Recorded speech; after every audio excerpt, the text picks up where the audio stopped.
Welcome to Mammon Podcast. Mike and Mike on Mike. A top 5 podcast where we talk about our top 5 favourite things. This week we're talking about our top 5 alien invasion movies. I was very nervous about saying that for some reason. So why are we doing our top 5 alien invasion movies? To celebrate... I feel like I'm a teacher leading you into something. Go on, you're almost there. To celebrate our neighbours across the pond's Independence Day, Wait. we are looking at alien invasion films like Independence Day, which, spoiler alert, neither of us, I don't think, have picked. Right. You literally looked at me when you said that. By the way, this is another spoiler alert. We're in the same room. Ooh, our first recording. We're touching each other. It's never, happening. Well, I was going to say we've never done that before, but we've done that before. We've never recorded together in the same room before. Well, never recorded a podcast together in the same room. I don't think we've recorded anything in the same room. Not that I'm aware of anyway, but I have stopped at your house drunk, so who knows. How did you find this one? I really enjoyed this one. I rewatched all of my movies except one maybe, because that one I'd watched about a month prior. But it's really weird. You think alien invasion is going to be a really difficult topic, but actually when you start to think about it, there's so many out there. Yeah, when you first mentioned it, I was like, what the fuck? And then just sat there for 2 minutes and I had 8, I think. Yeah. And then Googled it and added a couple more. The difficulty with this week is a couple of my choices I haven't seen in a long time and I've not rewatched them like you have. So I can't remember exactly every part of the film, but I just remember how much I enjoyed it and how it made me feel. Yeah, I think that's fair enough. Like the list we make, I sometimes like to look, so my memory's shocking. So that's why I sometimes have to rewatch it, because I like to say, this is my movie. Couldn't tell you a single thing about it. I just remember enjoying it, and then at the end of the conversation. But we spoke about film, but I think that's what works well is we do generally with every topic. You go super detailed. Here's what it is. Summarise it, and I do the complete opposite, where I feel like I try and sell it on passion, and then realise that after we stop recording, that I'm like, I've tried to make them watch this film and didn't tell them a single fucking thing about it. Do you know one thing that from our list that I've regretted so much? What? Venture Brothers. From our top 5 adult animated TV shows. Yeah. I felt I lost all steam when I was talking about it. And I legitimately love that show. I've rewatched it 4 or 5 times. And I just feel as though no one is going to listen to my review of it and be like, oh yeah, I'll give that a watch, because it was so shocking. And I think it's because it'd been a while since I had rewatched it. So you couldn't remember exactly well and enough. There's a lot that happens. It's a very character-driven show. I love shows like that. Yeah. And there's so, like, the supporting cast, like, is insane. There's so many characters in it. And I think that's why I struggled, because I didn't really talk about that. And I regret not going deep enough for that. So I understand how you feel sometimes when you try and go with passion and then it just doesn't quite get there. Yeah. And that just reminded me of a top 5 list I want to do one day. So no, just about character driven. How's your week been? This is really difficult. We filmed yesterday. So how's my day been? Yeah, let's go with day. Yeah, my day's been alright actually. What did I do? Lauren went out with the baby this morning. Yeah. Put him on the swing for the first time. Mm-hmm. That was quite cool. And then we put him in this jumperoo when he got home. He absolutely loves it. Nice. It goes crazy. Went on a nice long walk, so I've really got into my walking. Just listen to a podcast and walking. It's fantastic. I don't know what it is. Just pushing a pushchair and walking. It's really relaxing. Has it affected how you listen to podcasts? Because do you feel like now, like competitive, like this isn't as good as us, or the opposite? Oh my god, we're nowhere near the standard. Well, sometimes I listen. So some of the ones that I listen to are the Horn Section podcast. Yeah. Lockdown Parenting with Rob Beckett and Josh Widdicombe. Yeah. And what's the other one? I listen to the Taskmaster podcast. Horn Section and Lockdown Parenting. Sometimes the quality on that is absolutely awful. And like, there's one point where I remember in the Lockdown Parenting one, Rob Beckett, they do like we do, a little chat at the beginning, then they do like an interview with a guest, and then they have a little chat at the end. And at the end, it's like, I'm really losing hope with this end bit. It's like, you know, I could actually just quit it now while we do it. Let us know whether you enjoy it or not, because I can just give it up and be like, yeah, we're sometimes like that. Just how that ends are absolutely shocking. And the Horn Section one once, the one I listened to recently with James Acaster, the band were in one room for some reason, and it's doing it all over Zoom, as it is, but they was all in one room. But then he had one set of headphones. So it's passing their headphones to each other. Oh my god. So in some ways, yeah, I think sometimes our podcast isn't as bad as it may be.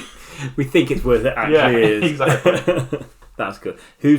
What's the most professional podcast you listen to? Like they've got it fucking tight. Oddly, I think the Taskmaster one, because Ed Gamble actually he's a good podcaster because he's good in the Off Menu podcast. Yeah, but he's really, because he's so like me, passionate about Taskmaster and absolutely loves it. It comes across and you can feel his passion. He knows all the details about the episodes and it just works. It works really well. Is he on every episode now then? Yeah, so he hosts the podcast. Who, Gamble does? Ed Gamble. Oh. And there's a guest in each time. So they're rewatching all the series. Oh, that's cool. And every time there's a new series, they just pause where they're at on the rewatch and do the current series. It's quite a good show if you enjoy the TV series like I do. I might, at least the first season. The first season's the best season for me, Taskmaster. Yeah, see, I'm obsessed. I really, really, really want to do like a stag do of Taskmaster. Well, maybe then I'll let you do Taskmaster for my stag do then. See, that'd be awesome. Yeah. I think it'd be amazing getting like the best man and the stag to do all these random tasks, and then potentially getting the few people who didn't take part in it to just watch the clips back, and they have to sit back and explain themselves, and they get sort of the audience, if you will, votes on which ones they think's the best. I like that. I think it'd be quite cool. Yeah. How's your week been? Or day been? Your day's been at work, hasn't it? Yeah, good. I had one of those days where I finished, got home, I was like, oh, fucking hell, I've got to get up tomorrow. And I was like, oh shit, no, it's Friday. I love those days, because normally it's the opposite, where you're like, oh, thank God I finished. Oh shit, no, it's Thursday. So annoyingly, I'm at work tomorrow. So I've got that feeling. Luckily, it's not until 1:30, so not too bad. It's not too bad at all. Okay, shall we kick this thing off? Let's. I'm really trying to think of a segue madness. I can't think of anything. Yeah, it's starting to feel a bit alien trying to do these now. Yes, let's hit into Warp Drive. Let's... No, nothing. There really is anything. Like, there's got to be something. I can't think of anything. I'll think of one when you do your choice, maybe. Okay. Alright, so let's kick things off with number 5. My number 5 is a relatively recent film, 2019, in which I was always surprised. I'm sure that it's been done in the comics, don't get me wrong, but I've always been surprised there's not been like a version of this out there, and it's Bad Superman. I know Superman can be evil in the comics, that's definitely a thing that's been done, but this was a concept in which it was basically Superman, and he lands in Kansas, if you will, to two farmers who are trying to conceive a child but can't conceive a child, and but then they start to raise him and he starts to become gradually more and more evil as he grows up. It's called Brightburn. I've heard of it, but I've never seen it. So it's produced by James Gunn, not directed by him. Directed by David Yarovsky, I believe it's pronounced. But it's absolutely fantastic, really enjoyable, and you know, beat for beat, sort of what's going to happen as it's coming. But it's genuinely, truly terrifying. It's a proper horror superhero film. Like, there's moments where it's absolutely terrifying, but it's also absolutely fantastic. Elizabeth Banks is absolutely phenomenal in it. Just really drives home this sort of mum who loves her child, but her child's killing people. Yeah. And sort of the conflict with all this. Really, really recommend. Does it, because often when you look at like people being evil, they look at like nature, nurture, and often it's the nurture, isn't it? But in this case, I'm assuming that it's the nature. Yeah, not that they've been bad parents. Yeah, he's not really sure why it's happening to begin with, and he's not really sure. It's like it basically seems to be sort of like communication from his home world, sort of thing, or he's sort of like got this evolutionary sort of aspect to him. But yeah, he just slowly starts to turn evil and realizes he's better than these humans, and it's really, really well done. And the kids, I don't know how old the kid is in it. It must be about 14 years old. Really, really good actor. Has it got a decent ending? Feels like this could be a disappointed ending for some reason. Right. Spoiler alert for anyone listening. If you plan to watch this film, don't listen for the next minute, I'd say. What would you say would be a disappointing ending? That he just flies off. He's like, I can't live here anymore. A satisfying ending? One or two things. One, not satisfying for me, but for maybe most viewers, they're able to sort of, he's able to sort of turn it off and become a good Superman. But he's got to live with almost a PTSD of how much of a dick he's been at one point. Or, my personal favourite, they have to kill him because there's just no saving him. What would you say if he is the only survivor of all the attacks and then starts a worldwide domination? Yeah, so I like that. Yeah, that's how it ends. Yeah. So he just becomes god of this planet, basically. Well, he doesn't become god. It's sort of, so this whole sort of town is completely destroyed, and sort of the well, not the town sort of, but the people he's been attacking, but his family home's been destroyed, and the only person that the news coverage picks up as surviving is him. And he's just sat there. I think he's eating a sandwich at the end of the movie. But then there's end credits. You know Michael Rooker? Yeah. He's in the end credits of like this crazed, sort of like you know these alien watchers who do these random broadcasts and stuff in movies. He plays like one of those sort of people, and he talks about these attacks that are happening and the Brightburn logos like into these things and things like that. And what I really liked, there's a film called Super with Rainn Wilson Heard of it, that James Gunn also directed, and he actually appears in the end credit scenes as well, like a photo of him. So they've tied these two random superhero films together, which I like the idea that potentially in the future there might be a spin-off with that. That's cool. Yeah. I like that. Yeah, actually really quite, not the ending I was going for, it's not a Hollywood ending. I like that though, that's what I want. So hopefully, well, I think I'll definitely watch that one then. I wouldn't say it's like top tier amazement, but it was far better than I thought it was going to be. And it's not that long either, it's 90 minutes. So quite a short film to watch. Yeah, nice. Right, what's your number 2? Or 5. Did I say 2? I thought this was some Come sort on, of let's joke. wrap it up. I've got fucking work tomorrow. What's your number 5? The only one I googled.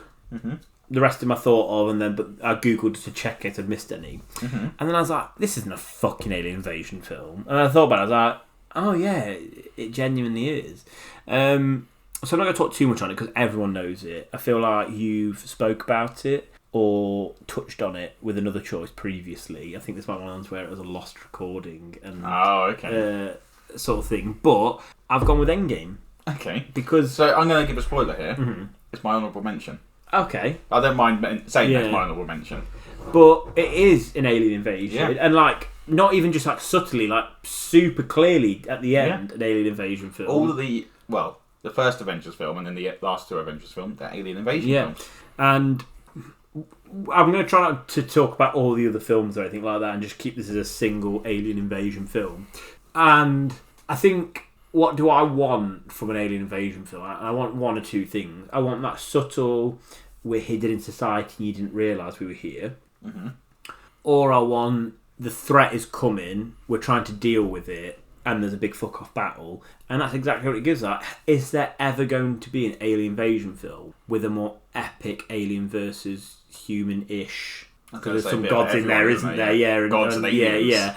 But I guess predominantly humans. I don't think there ever will be. No, it's absolutely spectacular. Yeah, and it's such a fucking cheesy, corny moment where they're there, that little group, and it looks like they've got no hope, and then all the Doctor Strange circles start opening up. Well, it's Captain America, isn't it? He's there. It's a classic. I can't remember what it is. Stay down or something like that, and he's just refuses. Yeah. He's just always back on his feet, and he'd been completely knocked down. He'd like his ship, his caps all skew with, just barely picking up his shield to defend himself, and then it's like, I can do this all day. That's the line. And then everything starts to appear. I said I wasn't going to talk about other Marvel films, but I don't think you can talk about Endgame with that. Definitely but within that fight scene, it's all the references were so emotional. Because again, they were cheesy. You know, like on paper, they were cheesy and awful.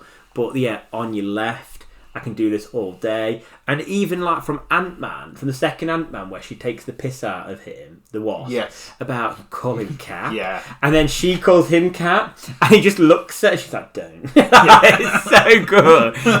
There's so many callbacks within that. And, you know, I don't know, it was just momentous, wasn't it? And a great alien invasion. Like I say, I won't talk too much on it, because I feel like the more I talk about it, I'll go off completely off our topic and start talking about Marvel. Yeah, I feel like it's almost a sub-topic on itself, isn't it? Yeah, I mean, have we done? We haven't done superhero. Well, we could just do Marvel to begin with, couldn't we? Yeah, we could.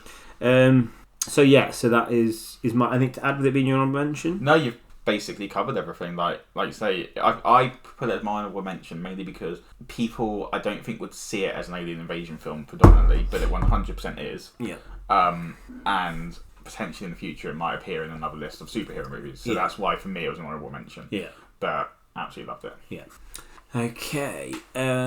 Let's go with your number 4. My number 4 I ummed and ahed about, and I rewatched it and actually I did enjoy it again. It's corny, but it's very sort of knows it's meant to be corny, and it's not going for this grade A level Hollywood movie, even though actors and directors, it's a top tier movie. Mm-hmm. But it's definitely the movie inspired, and that's Mars Attacks. Never seen it. I feel like one of the guys came to my school to do a talk. Really? But I've just never seen the film, so it just never really... When you say one of the guys, right, so it's directed by Tim Burton. Yeah. And it stars Jack Nicholson, Glenn Close, Pam Grier, Annette Bening, Piers Brosnan, sorry, I always say his name wrong, Danny DeVito, Martin Short, Sarah Jessica Parker, Michael J. Fox, Tom Jones, Natalie Portman, and Jack Black. Can't remember. Insane cast list. Yeah, maybe it was writer. I remember. But don't get me wrong, there's other actors who aren't as big in it. Yeah, I don't... But what I love about it is it's not afraid to kill off all these big name actors to the point that, and again, spoiler alert, I think at like the main credits there's like 24 actors. Like I named the ones that I know. There's definitely going to be other ones that people know. But there's 24 people mentioned. I think only 5 of them survive in the end movie. And it's not afraid to kill them off. But Tim Burton was actually told by the production company that he specifically wasn't allowed to kill off Jack Nicholson. So he actually cast Jack Nicholson in 2 roles and killed him off on both. What the hell? Which I really love. Even though he wasn't allowed to? Yeah. Just because he was like, well, fuck you. Like, this is my movie. And it's really good. It's inspired by some old, I think they're Topps trading cards back in the 50s. And it's literally, the writer liked the image of these aliens and wrote a whole movie about it. But didn't realise on the trading cards there actually was a story that went alongside them. But he just made up his own original story with it. It's just a lot of fun. It's just a fun Tim Burton movie. I'm going to watch it. It's always looked a bit corny to me. Yeah, it's meant to be corny, the whole thing. Like at the end, Tom Jones comes out and he starts singing It's Not Unusual. You know it's cool. And yeah, they all sort of like come out of this little hiding place and like suddenly on Tom Jones's arms there's like a bird and a squirrel comes next to him and there's a deer and it's like we're alive. It is corny and it's not meant to be taken seriously, but it's a lot of fun. So Mars Attacks. Yes.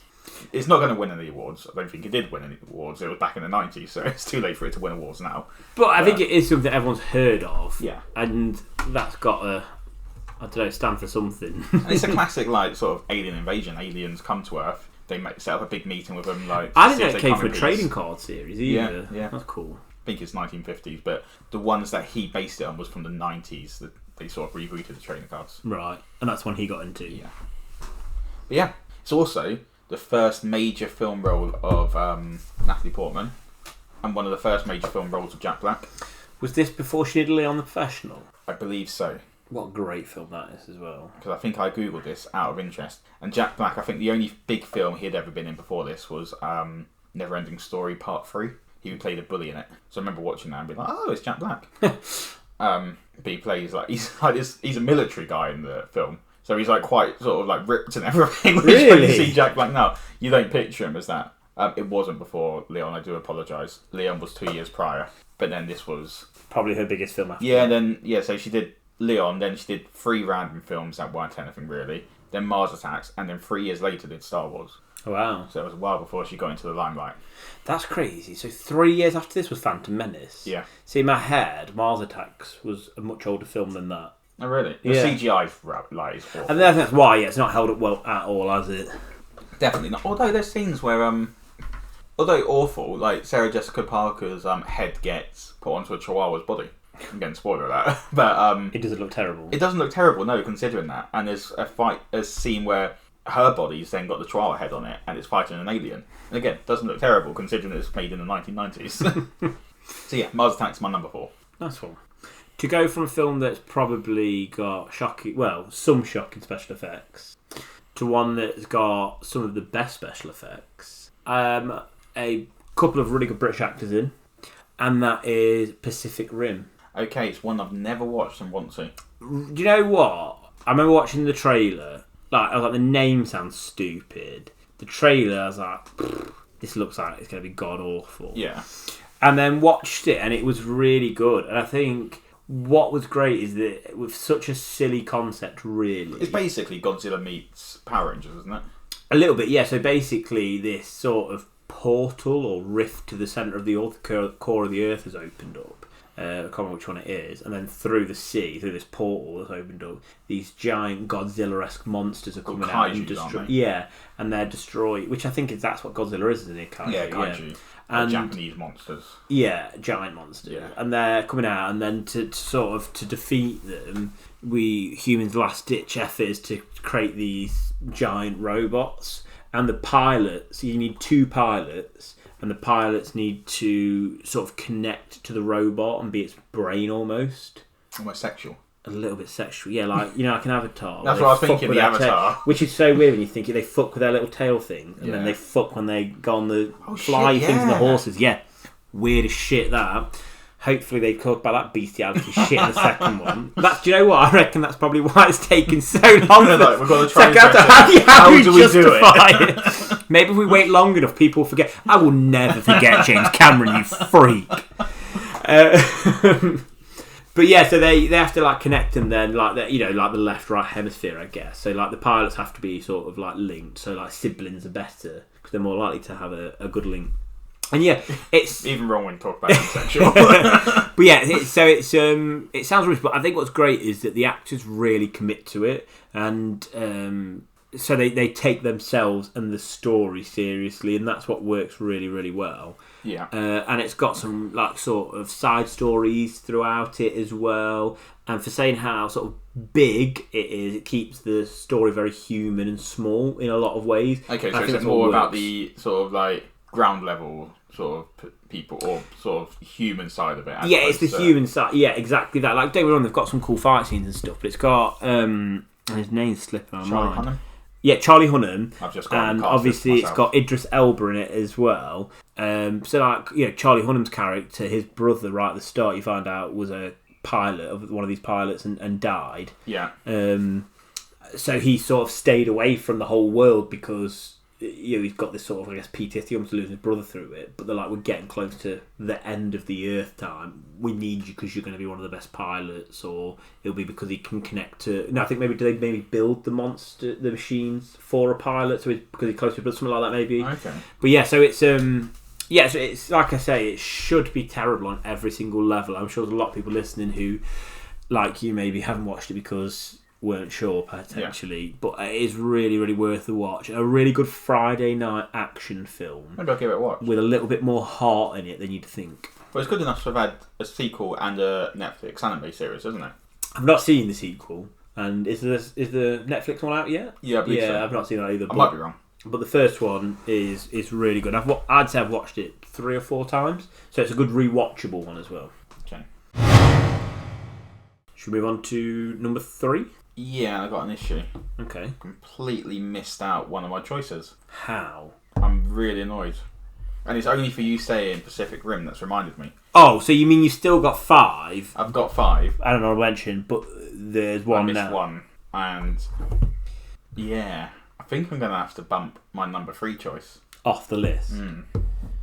Because I'm in an about my number 3 choice as it was. Well, you can put it to your honourable mention because we've talked about your honourable mention. That is very true. Yeah. I can do that. Yeah, so I'll do that. Right. So what is your new number 3?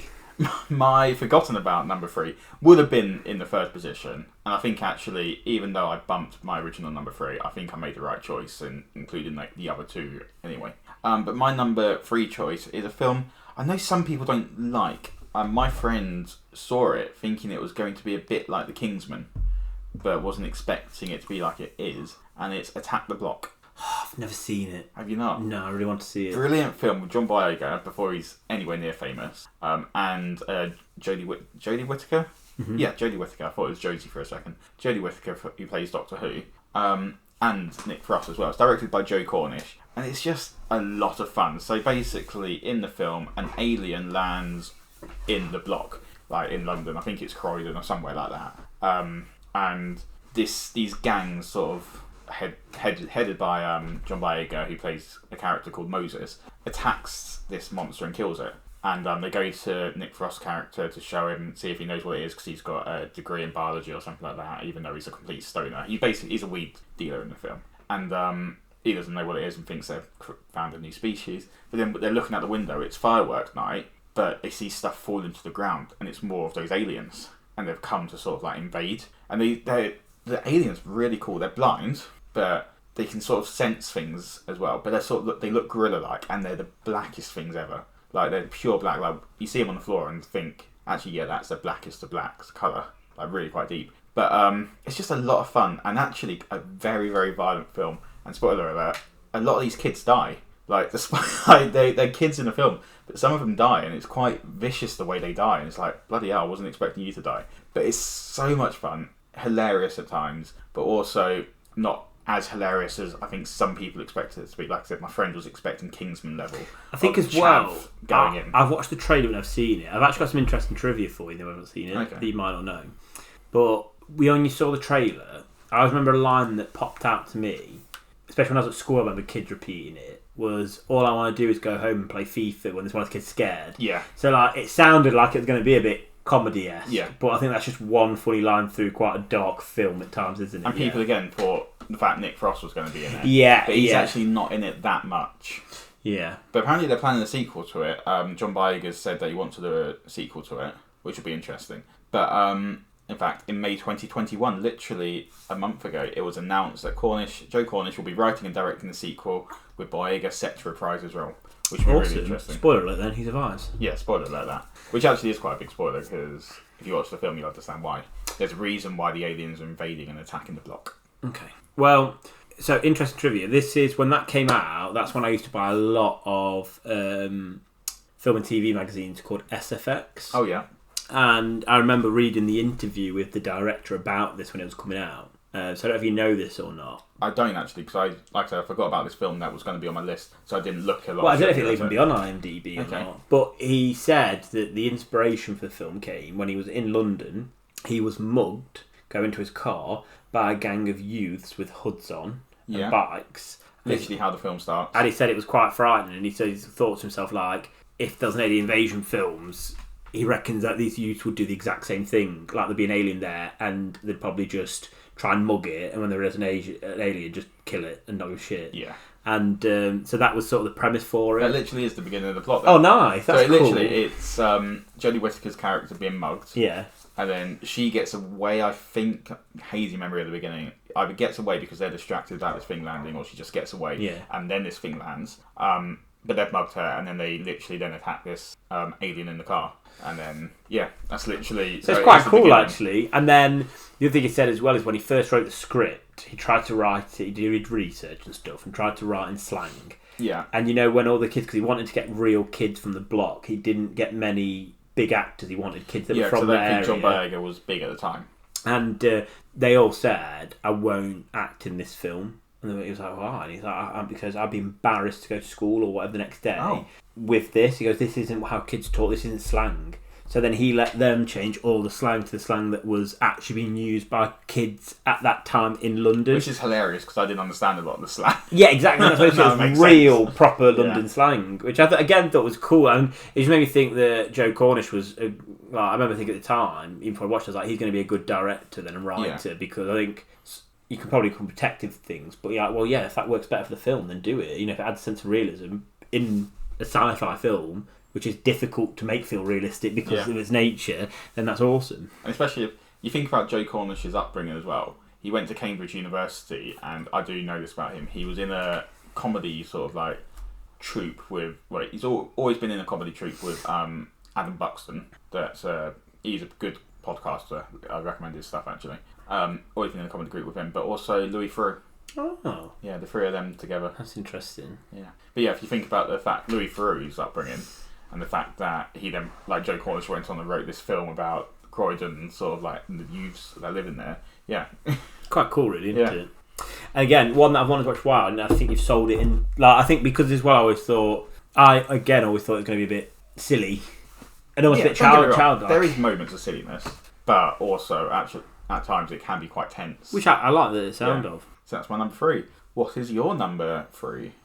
Well, talking of an alien invasion film where senses are deprived, I have gone for... A film that I've not seen before. Called A Quiet Place. Yeah. I knew it was going to be that when you said it. Such a good film. I can't believe you've not seen it because you love The Office as well. I really, really want to watch it. but I've just not got round to it. That's all it is. I've not got round to it. Number 3 flip-flopped between... I feel like I made a mistake, actually. I feel like I should be number 2. But we're going to commit. It flip-flopped between 1, 2 and 3.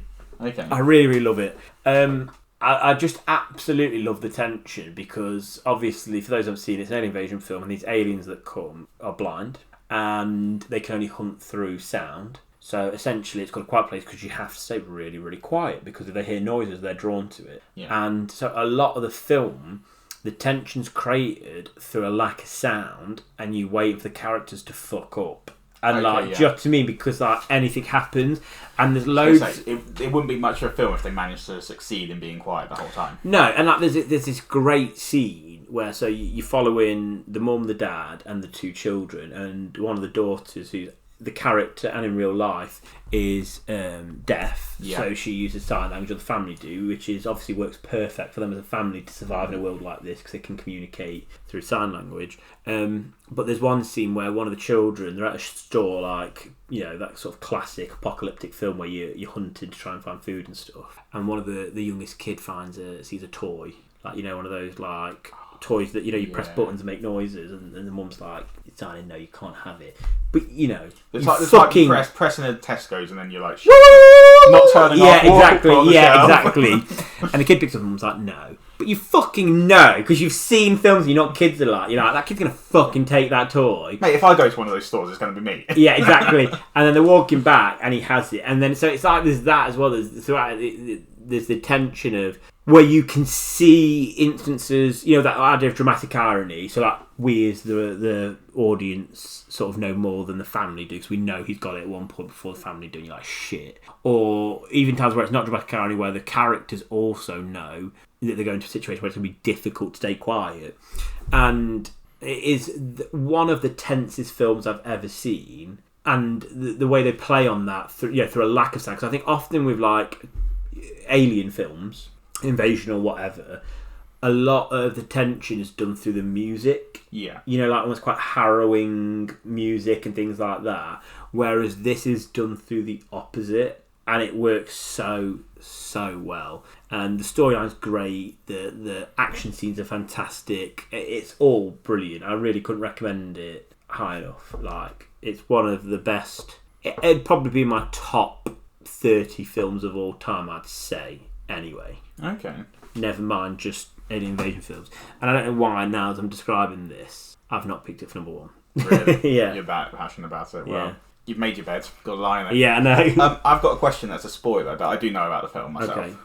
So it's a spoiler for the listener. If they plan on this watching Quiet Place and they haven't yet, tune away for a little bit. So put your fingers in your ears, but if you've got headphones on, that doesn't really work. No. Well, that's you need to take your headphones out for a minute. So Emily Blunt's character's pregnant. Mm-hmm. And a big part of it is she gives birth at the end, doesn't she? Mm-hmm. And got to keep quiet during childbirth. Mm-hmm. Is she pregnant before the alien invasion happens? I think she gets pregnant during, but I could be wrong. What a fucking idiot. I don't think they planned it. They're probably just horny one night. Just Wear a condom. If in an invasion, mate, during an alien invasion, you're not going to pop out, are you? The last thing that you're going to be thinking about is having sex. Exactly, which is probably why when they made their base and stuff, they didn't get any. Go Catholic. And then they were like, "Oh, we do you want to risk your life and go to the corner shop and get some condoms?" No, we'll risk it. I'm assuming that's at what least it is. attempt to put that method. But maybe she is. Maybe she is. Well, I think the Quiet Place Part 2, it has parts of at least flashbacks from what I've seen in the trailer beforehand. Yeah. So maybe that'll get explained. Yeah. So yeah, no, it's a good one that I say a good one. It's one that I've always wanted to watch. So it's for saying he's a debut. Well, I imagine he's played around with stuff like that, but his debut writing and acting, it's phenomenal. Not acting, directing. Sorry, directing and writing. Yeah. I don't think you said it's John Krasinski. Yeah. Who's married to Emily Blunt. And is Jim from The Office. Mm-hmm. US. Yes. The better one. Yeah, annoyingly it is the better one, as we've discussed on the podcast. By some distance, I think, if you're honest. It really angers me so much. Right, shall we hear your number 2? I feel like you're struggling. Yeah, it was. By the way, I'm really liking the atmosphere in this room. For those who don't know, Mike's currently drinking a beer while a candle's lit behind him, flickering in the background. I love that he's lit a candle for me. Right. My number 2 is a film that I sort of hope that you've heard of. I'll do that again because that's going to be on the thing. My number 2 is a film I hope you've heard of because it deserves more credit than it has. And it's a film called The Faculty. No, I'll be honest, no, but it rings a bell. So is there an office building involved? No, well, The Faculty, as the name sort of implies, it is a school that's involved. School, yes. And it's got a great cast in it. It's directed by Robert Rodriguez and stars Elijah Wood, Josh Hartnett, Jordana Brewster. I can never pronounce her name. Famke Jensen, who plays Jean Grey in X-Men movies. Oh yeah. What's his name? It's again another actor that's really going to bug me. What's it called? Sorry. The Faculty.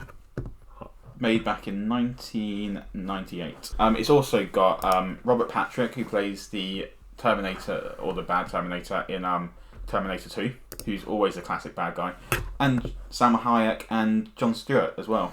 Oh, wow. So in the same cast. The other person that's an insane cast member is Usher, as in the singer Usher. What makes me laugh is if you were to Google the movie poster for this film, before I tell you anyone what the plot's about, the movie poster, it basically says these 6 students are about to discover the teachers are really from another planet. And in the picture, it's got 6 students, one of which is Usher. Usher isn't one of those 6 students. What? Who the fuck got cut out, bless him? Actor is actually quite pivotal to the plot at the time. One of the main 6. And I just feel like there's obviously just trying to cut in the fact that Usher had become a big sort of singer. Potentially after, I don't know whenabouts he became a big singer, but it would have been after 1996 as far as I'm aware. But yeah, so that's the first thing that I want to mention about the film. Jesus Christ. But I'll tell you a bit about the plot. Imagine part Breakfast Club, part The Thing. So there's, first of all, it's Robert Patrick, who, like I say, bad guy in Terminator, always strike like evil character. He just always looks evil. And he's the first person that's sort of taken over by these aliens.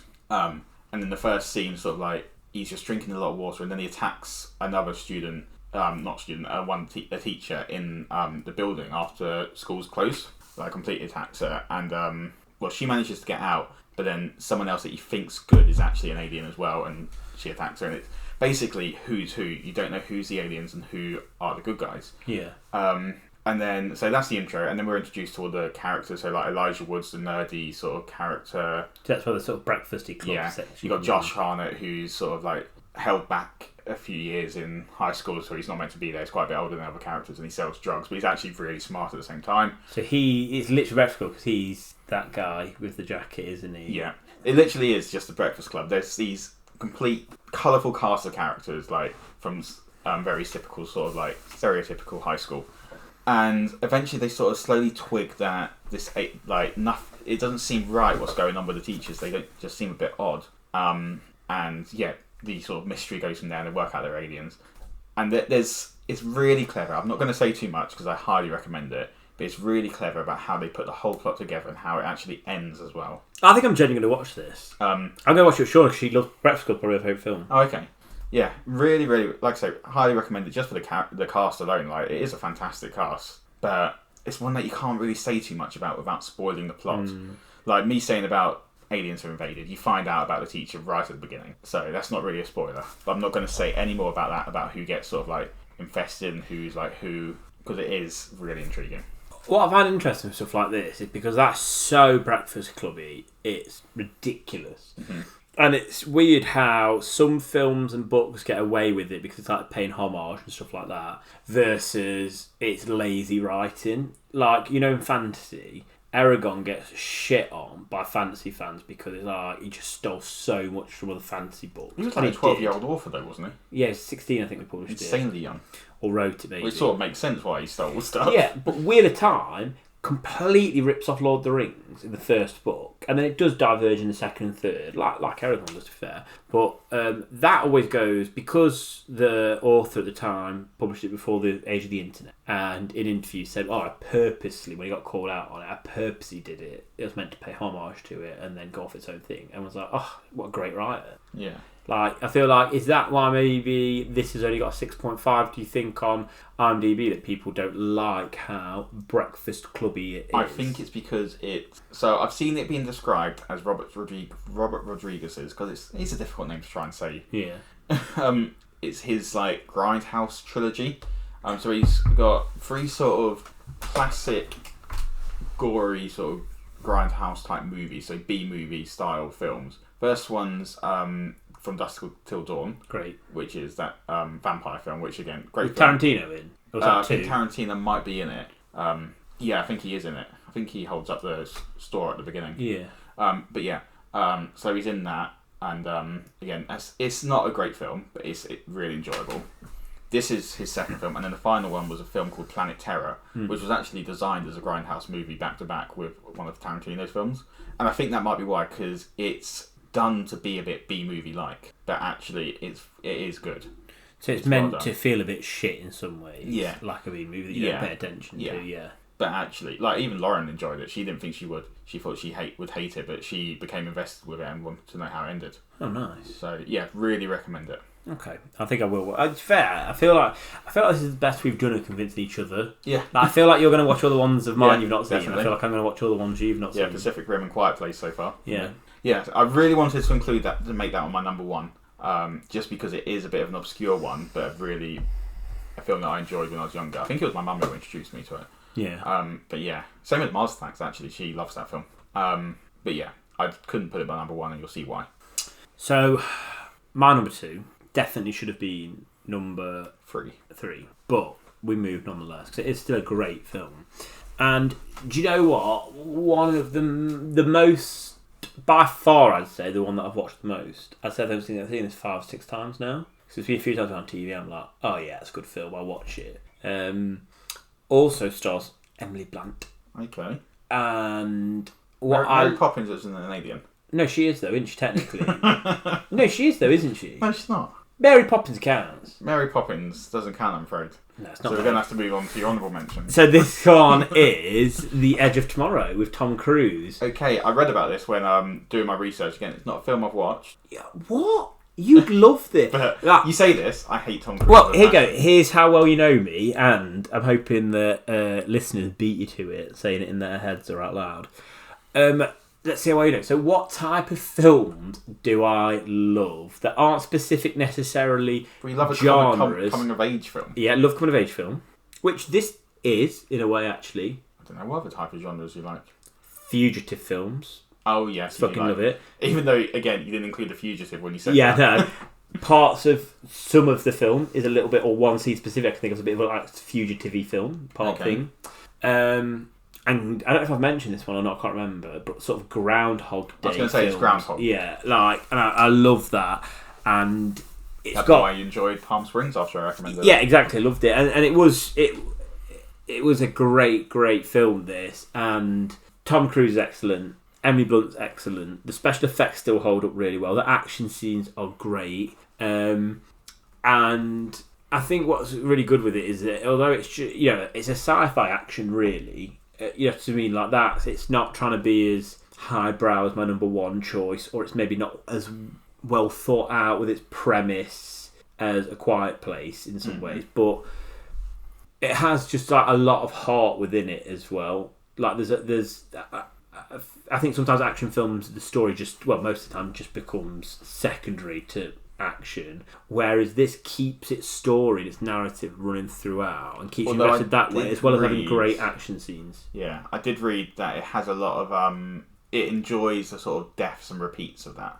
Would you agree with that statement? Yeah, but I mean, its tagline was "Live." That was what it was called Die, in repeat. some countries, wasn't it? So I don't. That was done on purpose, but also it was a bit like with Groundhog Day, and like a lot of these Groundhog Day elements is about although the repeating wasn't to do with this, I don't think it was. No, I think there was like a reason why they stopped it repeating. A lot of them's about redemption, isn't it? About you becoming a better person, and that element happens as well with one of the with Tom Cruise's character. As he dies, he becomes better. Oh, what a surprise! Tom Cruise getting better in the film. Right. Do you want to explain? Because I don't think you've explained what the film's about. Essentially, Because I wasn't interested in this film until I read a bit about the synopsis, and I was like, oh, okay. Because I didn't realise it was Groundhog type. I knew they sort of came back to life. Didn't realise they were reliving it as well. yeah, it was.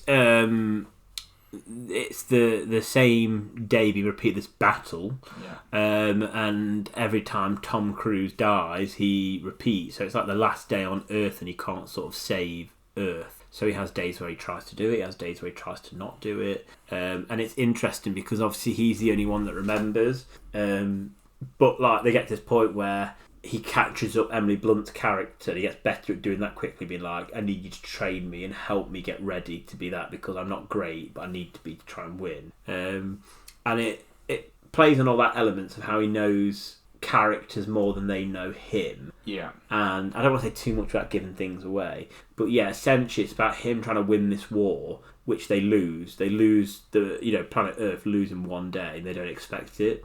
So Tom Cruise is the only one who now has that information, and obviously you try and tell everyone, no one believes you, thinks you're a loon and lock you up, and then you can't help. So he's got to try and single-handedly, or with the help of Emily Blunt, who does convince, that help me try and save Earth. Okay, yeah. It does intrigue me a lot, like I said, after I read it recently. It was when I was researching what alien invasion films were, and I saw that one's on there, and I didn't realise it was an alien invasion film. There's a sequel coming out soon.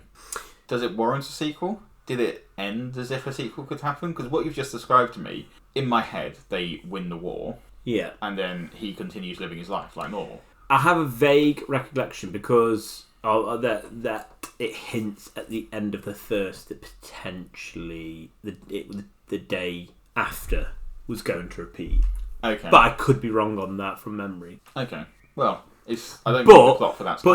But I can see how it would because there's technology involved or sci-fi shit for reason why there's a groundhog. Classic reason. but you know what I mean, for why there's a Groundhog Day. It's not, you know, where often it's a bit godlike. We're trying to save your soul by giving you this chance to become a better person. Well, if you think about like a film that we have mentioned before, Palm Springs, they specifically don't mention why it happens. But this one gives a reason for it, which I think is quite cool because actually the irony is by giving a reason becomes less cliche because that becomes original and daring because most of them just don't.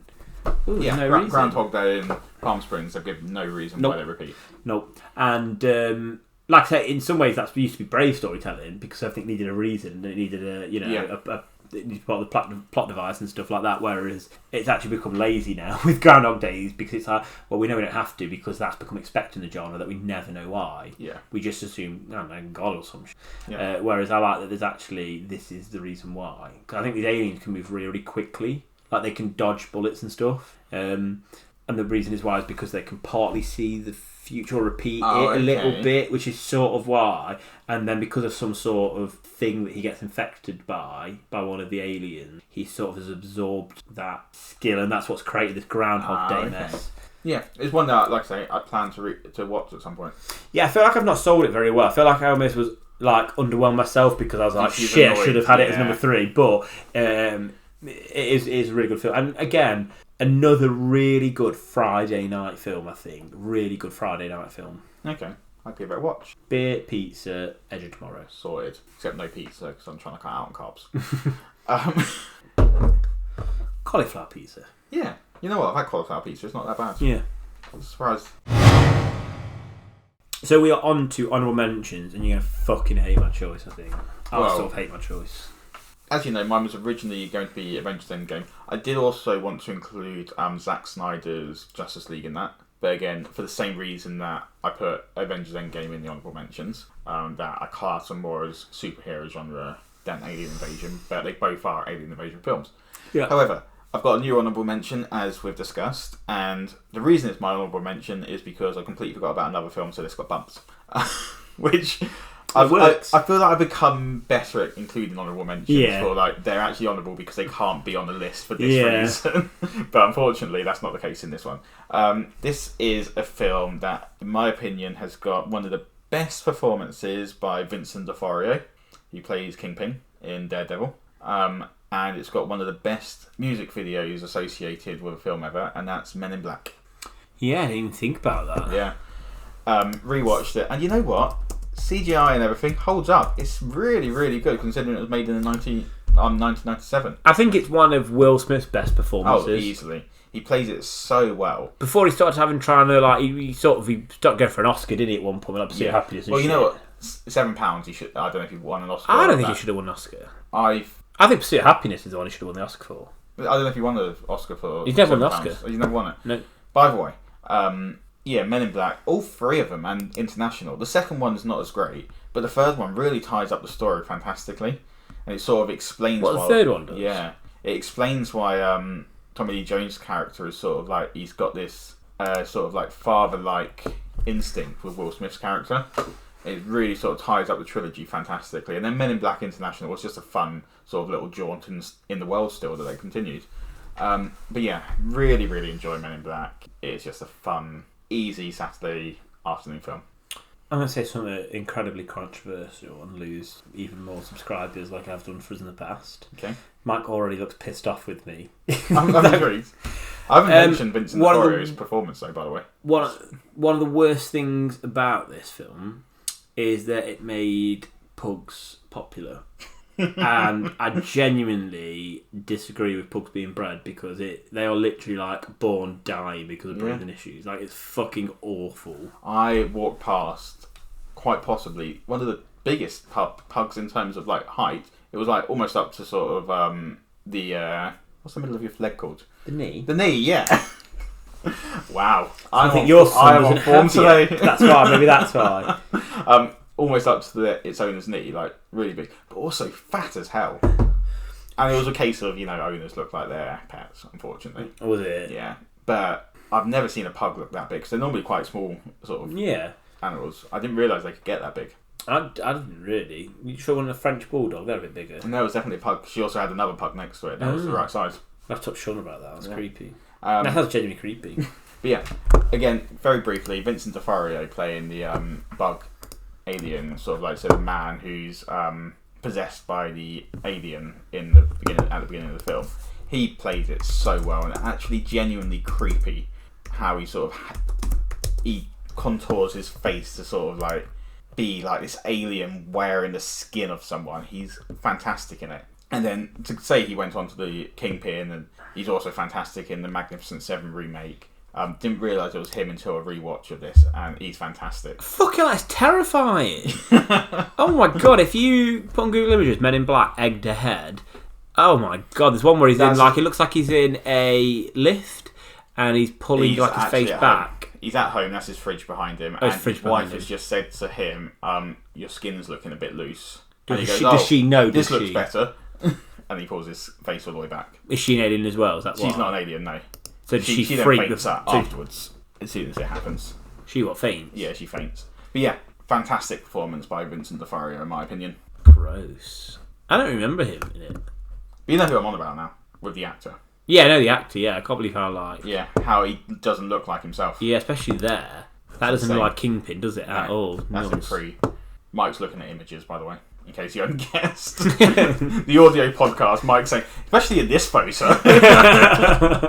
I keep on saying audio podcast as if there's a video podcast. Well, a lot of them do. There's a lot.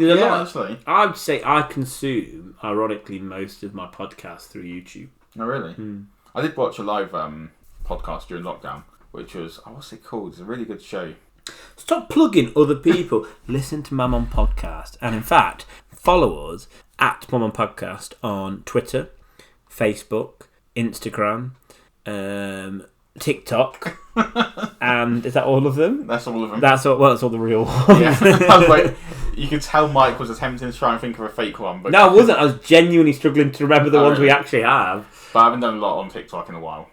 Please, again, as always, we really appreciate it, particularly on Apple, because they seem to be the only ones I think you can rate. Yeah. If you could leave us a rating on Apple Podcasts, even if you're not a listener, that would be, if you don't listen through that way, that'd be really, really helpful. And even a review as well, just to let us know how we're getting on. We do appreciate any feedback, even if it's saying that, guys, you're terrible, quit now. Well, I genuinely like it. If you like, I feel like these episodes aren't as good as these episodes. Yeah. Or I feel like... Because then we can work on why. Yeah, exactly, yeah, 100%.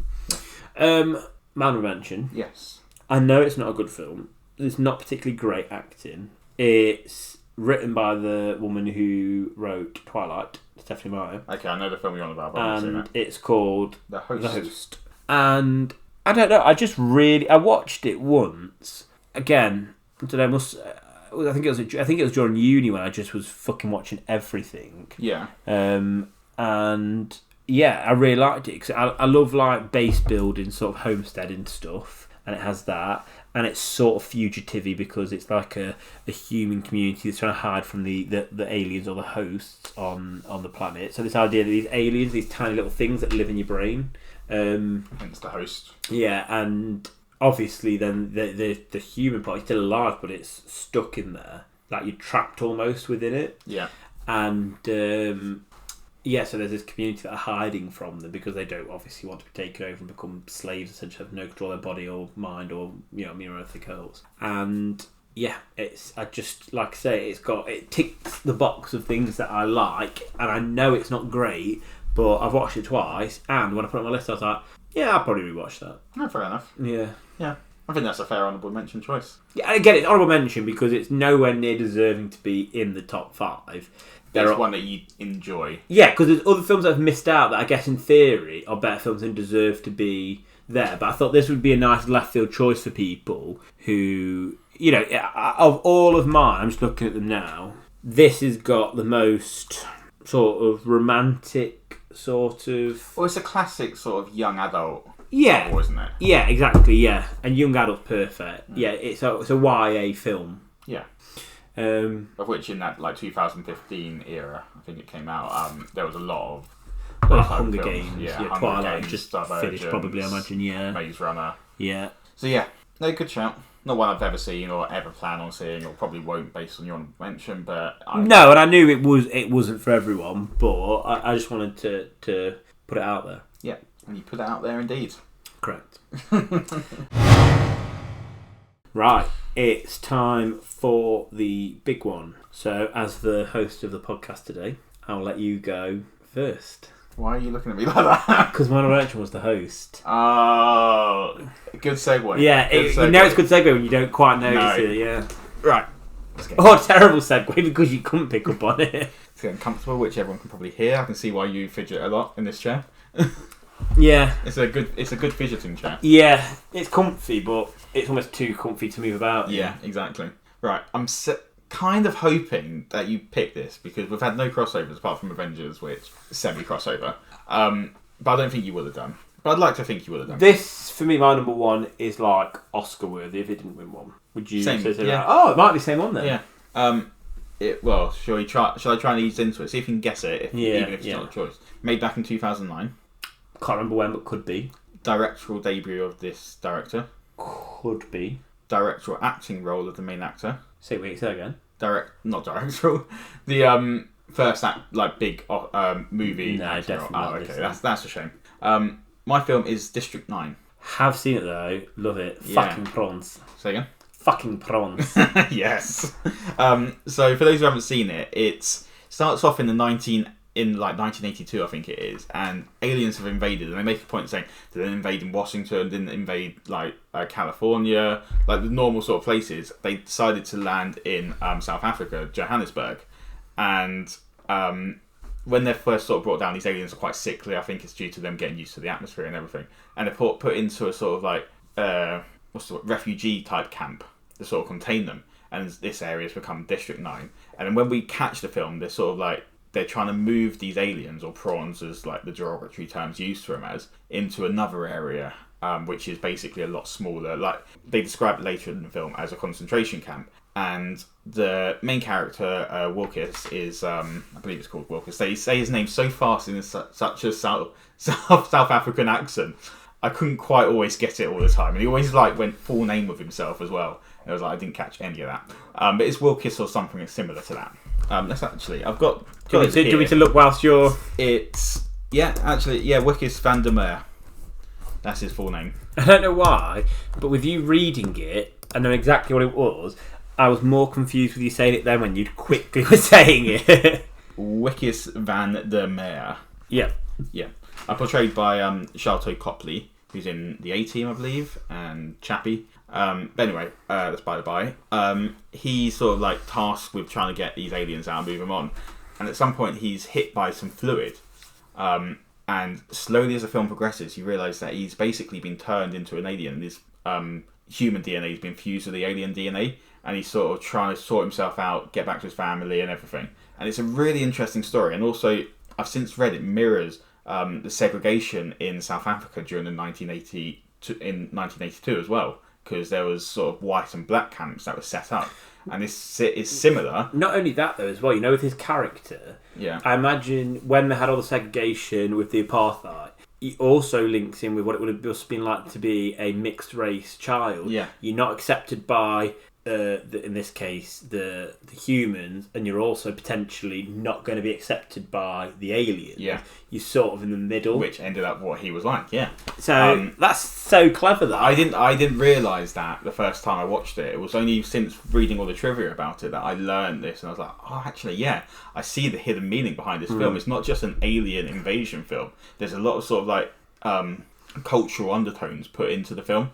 Which sci-fi is such a good vehicle for exploring themes of racism, Star Trek did it so well. homophobia, and things like that, and put it in a more palatable function. Because if you tell someone they're racist, who's racist, they won't know, because no one racist thinks they're racist. Yeah. Well, most often some of them are quite proudly racist, I guess, but most of them aren't aware. It's more casual and ingrained. So to put it in this, it's a way for you to see that, isn't it, a different light, and think about your actions and how you treat people. Yeah. Love it. So it's a directorial debut. I believe his name is Neil Blomkamp. I do apologise. It's also produced by Peter Jackson, who helped fund it. Wasn't Peter Jackson... This was that Master Apprenticeship, wasn't it? What do you mean? So Peter Jackson was obviously massive because of Lord of the Rings at this point. Yeah. He took this director under his wing, and they were going to do Halo. Do you remember when Halo? Yes, they were going to do Halo, yes. And Peter Jackson was going to be the executive producer and showrunner, and he was going to be the director, and he wanted him to be the next director. And he said, if we do the Hobbits in the future, I want him to do it. He really apparently took him under his wing. I didn't know the full story, but yeah, they were meant to do Halo together. I have read that since. But yeah, it's his first... He went on to do Elysium and Chappie afterwards. Great, not a great career. No, not massive. But apparently he is doing a sequel to District 9. Surely called District 10. Yeah, it's got to be. But the way it ends, there's got to be a sequel, because it sort of leaves it on a massive cliffhanger. Yeah, again, spoiler if you don't want to listen. Do I seem to remember that he flies to the mothership? Does the mothership arrive? The mothership's always there. It's just not functional or been used. But the aliens that end up helping him, they get there while he sort of stays back and then stops the people from attacking them, while slowly turning into this alien himself. They manage to get on, the alien and its son. They get on and then they fly away, and he says he'll be back in 3 years to come back, because it's going to take him 3 years to help cure Wickes' character. He says he will cure him. Ah. So that's where the sequel then will potentially come along, because at the end of the film, the guy's wife says that she's had a flower that arrived outside her door, and she believes that he's alive out there somewhere. And then you see his character completely alien now, making flowers out in the scrapyard. Ah, so interesting. Yeah. No, it's a great film though. Really recommend it if you've not seen it. And I have also remembered a random fact about The Faculty. Mm-hmm. If Elijah Wood hadn't done The Faculty, he never would have been in Lord of the Rings. Because did Jackson see him in that? And no, the producer told him that Jackson was planning on doing Lord of the Rings, mm-hmm. and that's when he auditioned. Back in 1996 is when Elijah Wood auditioned for Lord of the Rings. That's nuts, isn't it? Yeah, because it came out in 2001. The first, or was it 1999 actually? The It first might, one? yeah, but First they one might be filmed. 99. Did they film all through back to back anyway? That's Yeah. probably it took a long time to Yeah. film.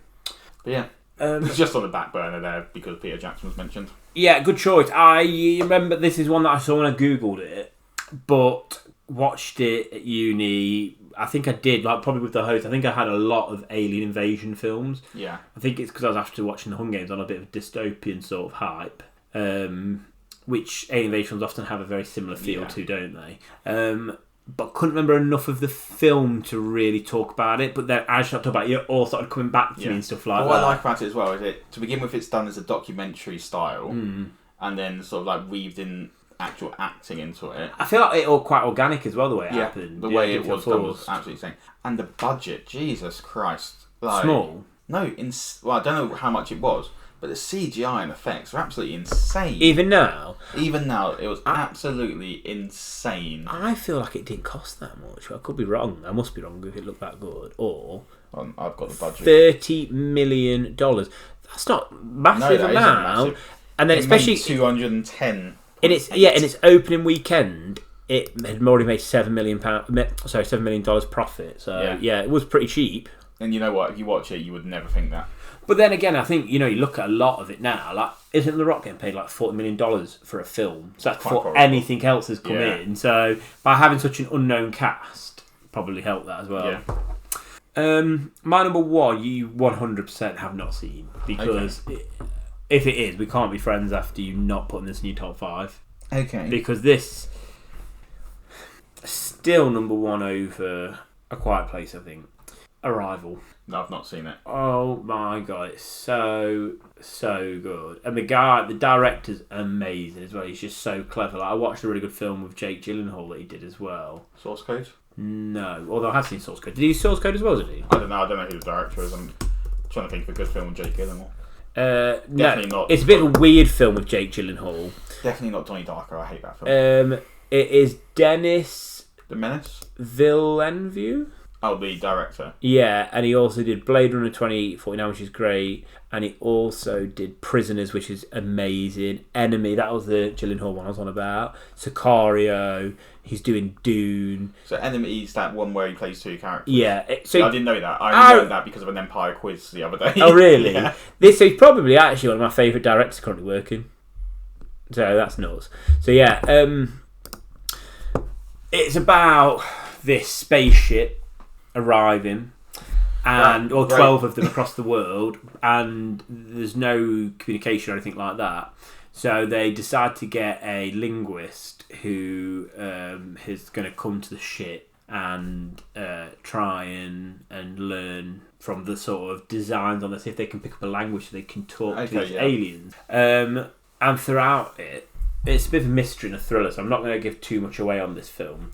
Throughout it as well, there's these series of like weird flashbacks of Amy Adams' character, of like her and a family, and it looks like she's lost her husband or a daughter or something in the flashbacks. Can't remember what. It's been a while since I've seen the film. Yeah, but they don't really seem to make any. There's no real connection to the film, if you know what I mean, to what's happening in the present. It just seems a bit random. But then there's a great twist at the end which ties it all in. It's a bit Sixth Sense, you're like, oh fuck. Okay. But it's really clever. It's really good, and it's just quite a scarily realistic view of this alien invasion film. Of they've come and they've not done anything. Okay. Do you know what I mean? Yeah. Like, they're here. But why? But why?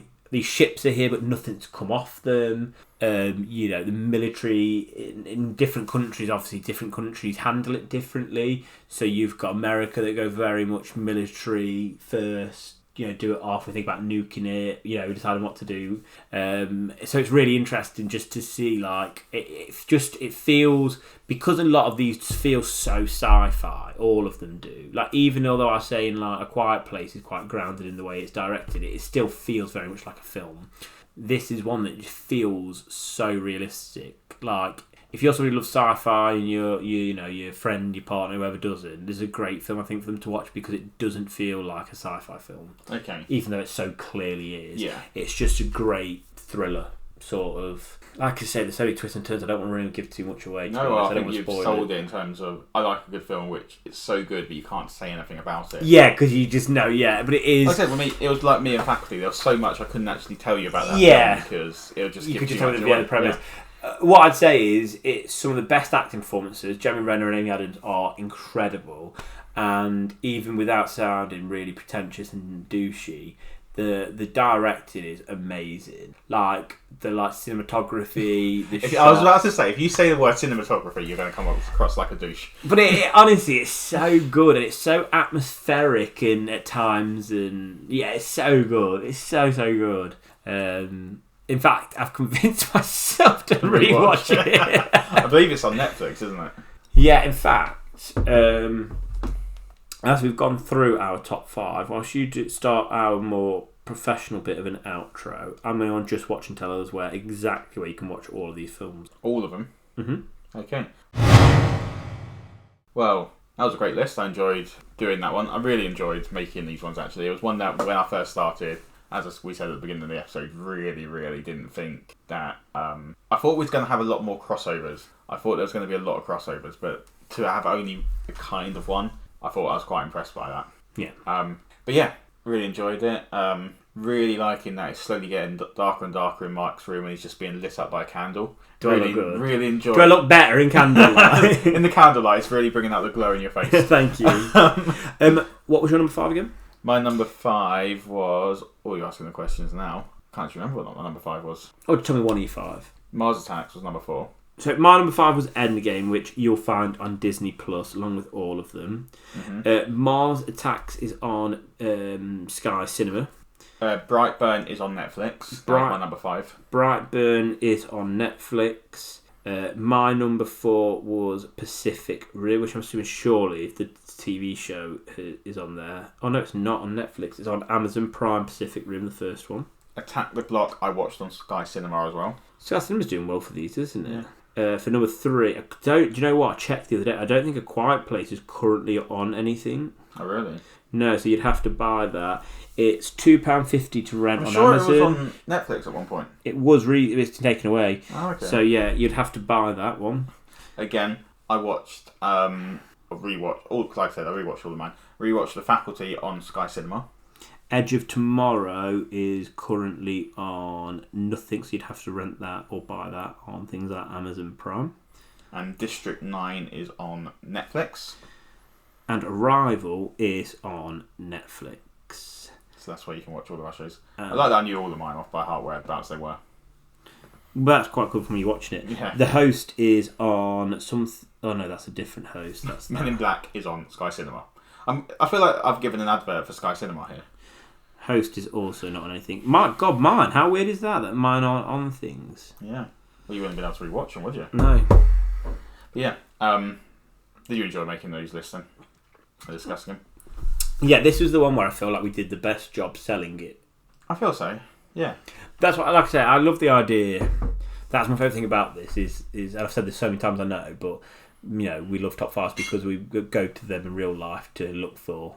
Oh, I really want to see action film, top 5 action films. Oh, I really want to see sci-fi films. And so, you know, we use it for recommendations and then find films and discover films that way. Yeah. And that's what I really hope is that we're helping people discover new things to watch, listen, whatever. And I will say, if anyone has ever listened to any of our podcasts and gone away and been like, yeah, I fancy watching that, and then watched it and enjoyed it, please or let played us know. it or read it, whatever. Yeah, genuinely, let us know either by emailing us at NoOnePodcast or DMing or commenting on any of our social media. Facebook, Instagram, Twitter and TikTok. In fact, Twitter OGs, I want you to DM me with that. What one?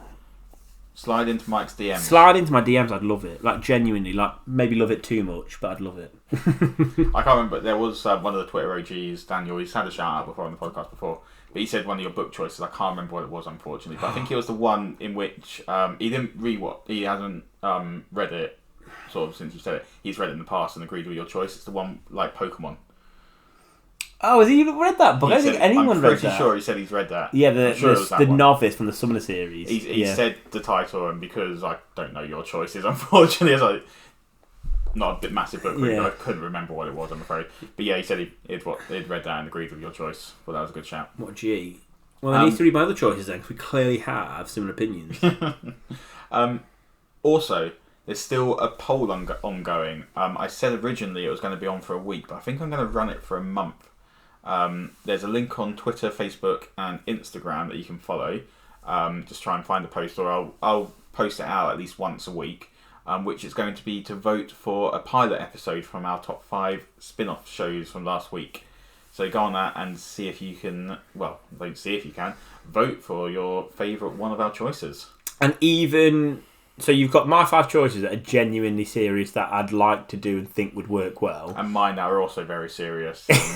Think would work. Fucking stupid. But Although I hope to dear God none of you vote for his choices, because we will genuinely do the one that wins.